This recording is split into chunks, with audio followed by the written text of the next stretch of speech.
Welcome to Drew's Reviews. I am Drew Huddleston. If you're watching this from my YouTube channel, you should check out my website.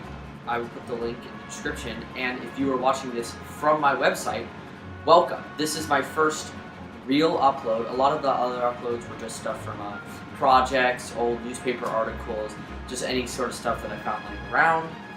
A lot of stuff I know, so this is my first real upload that I'm actually putting onto the channel, or the website, I'm sorry. I have not done this type of review in quite a long time. All my older reviews that are this kind of style, this kind of Chris Stuckman or Jeremy John style, were between the summer of 7th and 8th grade, so I was around 14. If you want to watch any of those videos, and watch a 14-year-old who barely understands film criticism try and review movies with terribly outdated memes, go for it. If not, you're not missing out on much. Anyway, I decided I'd just do this kind of style review again, just kind of as a warm welcome to the channel.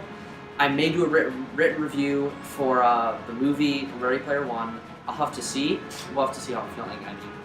And yeah. As for the website itself, I have a lot of big plans.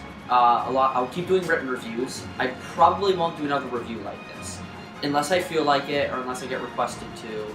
We'll just kind of have to see what happens. I really like to do the analysis style that I did for the Showman video. That was a school project. I really like doing that though. And my film score, those are a lot of fun to do. And then I have a couple shows in mind. We'll have to see how that works out. But if they turn out, we'll have to see how they turn out. Anyway, enough chitter-chatter about past stuff and website stuff. Let's get into the review. Today I'm talking about Steven Spielberg's Ready Player One, based on the 2012, I think it's 2012 or 2011, I'll edit it in, novel of the same name written by Ernest Cline. If you don't know the story, it's about this kid named Wade Watts. He is a teenager living in Columbus, Ohio in the year 2045. Basically, the world sucks, except for the fact that there's this awesome video game called The Oasis. It's virtual reality, 80s pop culture, adventure, all this stuff, and it's made by this guy named James Halliday. He recently has died, in the terms of the movie, not real life. He's recently died, and he has hidden an Easter egg in the game, and to reach this Easter egg, you need to find 3 keys. So Parzival, Wade's avatar, is hunting the eggs, and he is in a race with both his friends as well as an evil corporation named IOI that would like to take over the Oasis for beneficial, financial benefits. If you want me to make a book versus movie Ready Player One video, I'll do that, and I'd love to do that. But from here on out, I will try my best to leave the book out of the discussion, because the book and the movie are 2 different things. And I think if you change the book for the movie, that's fine. Spielberg has had a long history of changing books for movies. He changed Catch Me If You Can, which I've read, Jaws, which I've read, Jurassic Park, which I've read part. So he changes it a lot, but I don't think a lot of the changes are that bad. If you want me to discuss changes, just let me know and I'll start planning out a video. If you did not see my old VFG review, if you want to, go watch it, but that was the last video review I did on Spielberg. And I did a little ode to him because, hey, I'm a huge Spielberg fan. Spielberg's probably one of the greatest living directors of all time. And he's directed some of my favorite movies. You can't see it, but on the shelf I have E.T., I have all the Indiana Jones, I have Jurassic Park. I'm just a huge fan of his. And in all honesty, who isn't? So, I read the book. The book's really well done. If you want a good book, there's a recommendation. But the trailers came out, and at first I was not super impressed. I kept watching them, I got more into it, and I got super psyched for this movie. The trailers made it look like a ton of fun, super 80s and retro, and, well, in many respects, I was not disappointed. The action sequences are all extremely well choreographed. Something I love about Spielberg, another movie of his that I own, is The Adventures of Tintin. And Tintin is an entirely animated digital movie. Spielberg likes to navigate the digital world extremely well. Basically, he will take advantage of the fact that he is in a digital world and move the camera in interesting ways that you couldn't do in a live action movie. He'll hit interesting angles and do longer takes and wider shots. And he does a lot of that in Ready Player One, especially really long takes, great shots. The final battle sequence is really well done. The opening race sequence, you've probably seen a lot of it in the trailers, is this beautifully chaotic, beautifully choreographed, completely scoreless opening action sequence, and it's a great start to the movie. The action is all extremely well done. He makes his action sequences chaotic enough, but not to the point of disorientation or to the point where it gets kind of gross. Maybe a little, he kind of leans towards it in the end sequence, but all in all, he does a good job of managing the chaos. The effects, yes, they do look like video game effects, which they are supposed to because this is a video game. And a lot of the time, especially in the opening, there's a scene on the planet Doom, reference to the arcade game and some of the more recent games. And that's one of the parts that feels most like a video game. You get a lot of first-person shots. There's a lot of stuff with collecting coins and going through inventory. That feels like a video game, and we'll talk more about that later. A lot of puns. I'm so sorry. It's been a while since I've done this. Oh, there it is again. Let's talk about the characters. Basically, the main character, Wade Watts, is played by Ty Sheridan, and he, as for most of the characters, have weak backstories, but essentially all the performances are really good, so they can kind of be overlooked. Wade, played by Ty Sheridan. Did I already say that? I might have already said that. He's played by Ty Sheridan, and he gives a super fun performance. Only problem is, not with his performance, but it's with his character. They kind of have this thing with the abuse of step-parents, or his aunt and his uncle. His parents died, so his aunt and his uncle watch over him. Kind of this abusive thing going on. He lives in poverty, lives in the stacks. Not really explored a lot, doesn't really add a whole lot, but his performance is fine. Probably one of the best characters is Samantha, or Artemis, played by Olivia Cooke. She gives maybe the best performance in the movie. There's one other that might rival that, and we'll get to that in a second. She kind of has a Rogue One problem, where her backstory is explained in about one sentence, maybe one scene, much like Cassian Andor from Rogue One. All the other characters are a ton of fun. H is a ton of fun, except her backstory, I'm sorry, spoiler alert, her backstory is not exact, there is no backstory for her, and I hate to compare it to the book, but in the book she had a very strong backstory, and the great thing was it didn't rival the connection between them, and in a movie they kind of gloss over that. I'll get to book versus movie in a second. The other characters, Simon Pegg plays Ogden Morrow. He actually has a great American accent. I just love Simon Pegg. He's really fun. Dato and Show are both pretty fun, and Mark Rylance is James Halliday. Maybe his best performance, which is really weird to say because he won the Oscars for Bridge of Spies. I think I've seen every movie he's been in since Bridge of Spies, which is weird to think about. He's really good in Bridge of Spies. He was the BFG in BFG, and he was fun in that, well cast, and he was old guy in Dunkirk. He was good in that, but he's the kind of stereotypical quirky, lovable nerd, and he plays his avatar Anrak in the game really well.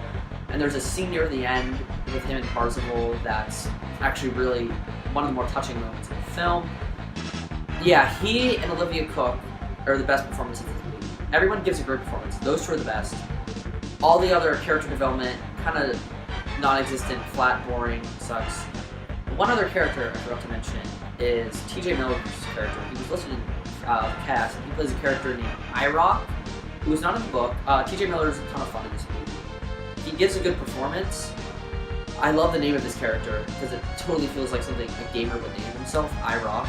But he's really in this movie for no reason. He just does plot stuff, which doesn't add anything that obviously could be written around, and it would make no difference. But the story of the movie is very similar to the book. Overarching, it's very similar. But there's a ton of differences between the book and the movie. And I don't think necessarily that this makes the movie worse. I think that the changes are well incorporated. Some aren't. Some are. One of the biggest changes was the challenges to get the keys. That was the change I didn't mind because it makes seeing the movie as much fun as reading the book because you don't know what to expect from the challenges. Everything flows pretty well. The pacing is on point, and even when there's not a massive action scene, there are still enough fun moments to keep you invested, and the movie is cluttered with tons of references. Not to the point, not to reference Rogue One again, but where Rogue One was very in your face with its references. Ready Player One is very subtle and it's stuff in the background. There's a couple very in-your-face references, one of them being to Alien. The Shining plays a huge factor in this movie. The Holy Hand Grenade is in this. A lot of stuff you just notice, like Freddy Krueger in the background or RoboCop. But random, but really fun. My only other real problem with the story is that at the beginning and the end, Wade does some narration that kind of spells everything out, and it's semi-acceptable in the beginning. It kind of ruins what would have been a great show don't tell moment, where we see the people, completely hooked in the Oasis and it's become their everyday lives. And then Wade goes on to say, oh, everyone goes to the Oasis to escape and to become their lives. We just saw that, you don't need to see that. The ending feels tacky. The resolution and the ending feels tacky, and it could have ended on a different note, and Wade's narration in the ending also makes it feel extremely tacky. That's my only other problem with the story. However, my biggest problem with the movie is not the characters or not the story. The rest of the movie, the flaws kind of even out with the good stuff. For example, the characters. Very poor development, but the performances are a lot of fun, so it evens out. The story. A lot of predictable, tacky moments. But there's great pacing, so many great visuals and action scenes that it evens out. However, there's one thing that really bothers me, and that is everything feels extremely restrained. Now, what do I mean by this? Okay, I play a lot of video games. As you can see, I've got NES controller or DS, Nintendo Switch controller. I have a bunch of other video games downstairs. But point is, I play a lot of video games. And one of my favorite video games I'm playing right now is Legend of Zelda Breath of the Wild.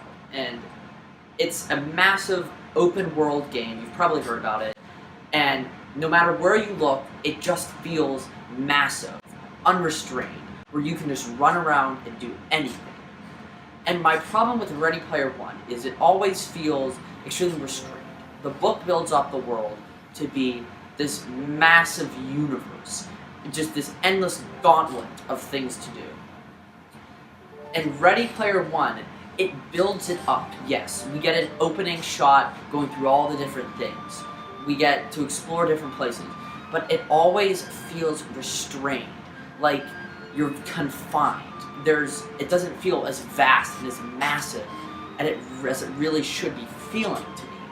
And that, for me, was the biggest thing that let me down in this movie. Overall, I really like Ready Player One. There's great action. There's a ton of fun performances. It's cheeky and nerdy as heck.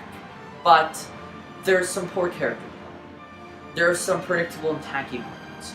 And no matter how big and awe-inspiring the visuals can get, it'll always feel tightly compact and restrained. And it should feel loose and massive. I'm going to give Ready Player One a B-.